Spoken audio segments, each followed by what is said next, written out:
touched. He's special, ladies and gentlemen, special. Absolutely. That final OT, 25-31, Indianapolis, of course, advancing to 8-2 on the season. The Falcons falling to 3-6. Here to help us break it all down, we have Pete Prisco and Damian Harris with us in studio here. So let's start with the talk of the game, right? Jonathan Taylor, 32 carries, 244 yards, 3 touchdowns. His longest was 83 yards. I mean, the dominance that Jonathan Taylor is displaying week after week after week. In all reality, this is what makes the Colts so dangerous. We're going to talk about Daniel Jones. He had an okay day today, but really the game was just put on the shoulders of Jonathan Taylor. And when I look at him, he's so special because there's no part of the game for a running back that he can't do. He's got the speed, he's got the size, he has the patience in the hole, he's got the explosiveness, he's got the top end speed. We saw the move he put on Jesse Bates in a one-on-one situation where he makes a guy miss in the phone booth to score the game-winning touchdown. He is the guy for this Indianapolis Colts, and I'm gonna go ahead and say it. When it's all said and done, we're gonna talk about Jonathan Taylor as one of the all-time greats. He's on his way. There's no question about that. Look, last week he got 4 carries in the first 3 drives of the game. You can't get away from who you are. That's who the Colts are. You got to give him the football, and he showed today what he can do. I mean, he's one. You mentioned he's one of the best. He's the best running back in the NFL right now, and he's on his way to being one of those special guys. And he just keeps breaking records and after record after record. And I think we're only seeing the tip of the iceberg. But give him the damn football. Last week they got away from who they were. They got back to that today. All right, give him the damn football. Yes, and fantasy managers, I'm sure, are thrilled with this game as well. But we have to talk about the other running back on the other side, Bijan Robinson, 17 carries, only 84 yards. Pete, this has been 4 games in a row that he's been held under 100 yards. What's going on there? Well, the offensive line is the problem right now, and they're not doing a great job of run blocking. You saw it. Plus, Algier comes in and gets some of his carries too First near the goal line. As well He comes in and gets some of his carries, so you combine them together. It wasn't that bad a day, but they need to get him the football more creatively, and we saw that. They tried to get him on a bubble screen on the side. This guy can catch the ball out of the backfield. They don't throw it to him enough.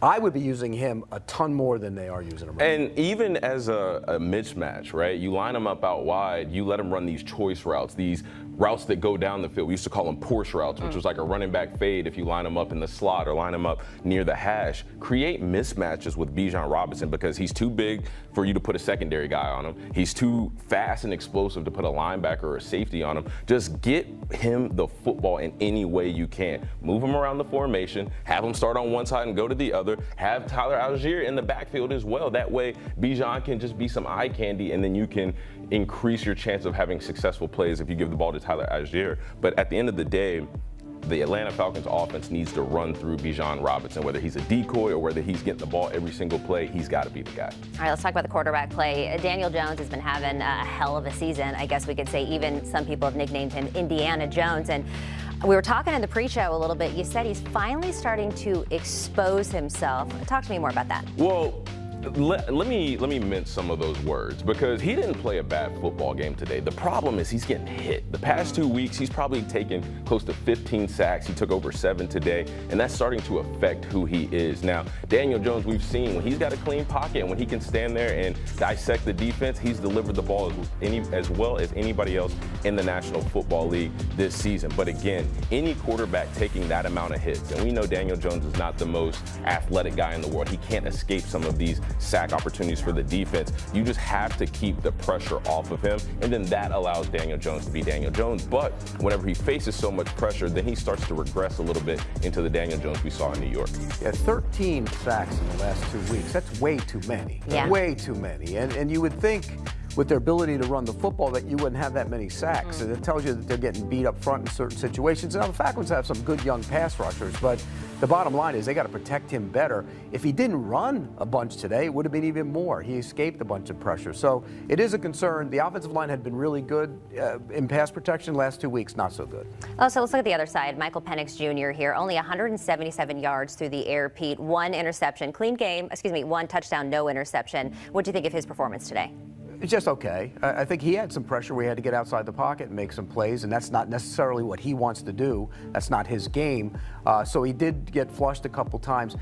the bottom line is they got to run the ball better and then throw off of that run. They didn't do a great job of that. But early in the game, I mean, he throws a bullet down the field to Kyle Pitts and he drops it. It would have been like a 50-yard play, and he drops it. The inconsistency is too much on the outside. It's too much for Kyle Pitts, and I think he needs more help on the outside going forward. Maybe not this year, but going forward. Yeah, no, I definitely agree with Pete. I mean, when you've got a guy like Bijan Robinson, the pass game should open up enormously, but the fact that they're not utilizing him as well as they could, that shrinks the ability for Michael Penix to throw the football and have guys be open and create a rhythm in the passing game. And you hit on Kyle Pitts. They've been waiting, almost begging for Kyle Pitts to finally emerge and be the guy that they thought he would be coming out of Florida.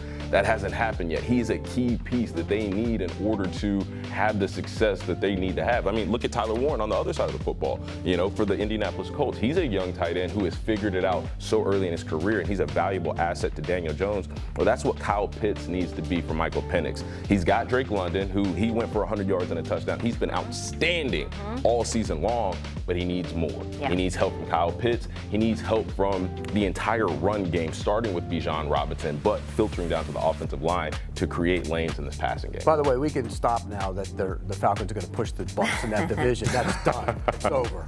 Well, what I will say is let's talk about this Colts team, right? They've just advanced to 8-2, and I did see pre-show Kyle Brandt was talking to Daniel Jones, and he said, "Oh, you know, everybody doubted you guys, nobody believed," and he said something along the lines of, "Well, nobody was paying attention." Pete, are we paying attention to the Colts now? Well, you should pay attention to them. They're good on offense, but again, is beating the Falcons a prove-it game of any way, in any way, shape, or form? No, it's not.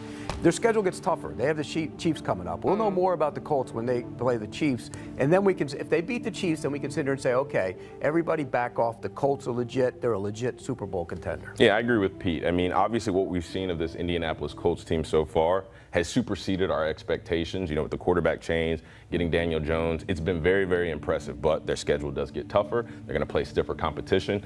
We're getting into championship football time. I remember Bill Belichick used to always talk about November is when championship football starts. Like I said, the schedule gets tougher. We're going to have to see more from this Indianapolis Colts team to say they're for real. And one more thing. DeForest Buckner, not out. He wasn't playing. He's got a neck injury. He's on injury reserve. If that neck injury makes him miss a significant amount of time after the 4 games, maybe even the season, if that were to be the case, that's a damning blow to their inside. Loss. You could see they were getting pushed in the middle of that line at times, and the Falcons aren't great in the run game. Yeah, we didn't even talk about Sauce Gardner, but we do have to take a quick break here. Thank you so much to Pete and to Damien. You can catch the both of them on Game Day Recap and that you'll like from this 1 o'clock slate or later in the day. Yeah, you know, the 1 o'clock's looking a little iffy, but I do like this game over here with Drake May headed to Tampa Bay. Like, the battle between Drake May and Baker Mayfield, I feel like it's two different people's princesses of the NFL. Like, people love Drake May, that fan base loves him. Same with Baker Mayfield. So I'd love to see both of these offenses live up to what I think they can be in this game in Tampa. I love that you just called the two of them princesses and not kings. I'm not sure they'd appreciate that, but I appreciate that, sister. The other game that's happening behind me, we got the Texans taking on the Jags. Jacoby Myers was traded to the Jags just on Tuesday, and our Evan Washburn caught up with him before the game to see how he's feeling. Oh, such an empath. I know. What a sweet message, and happy birthday to you. Here's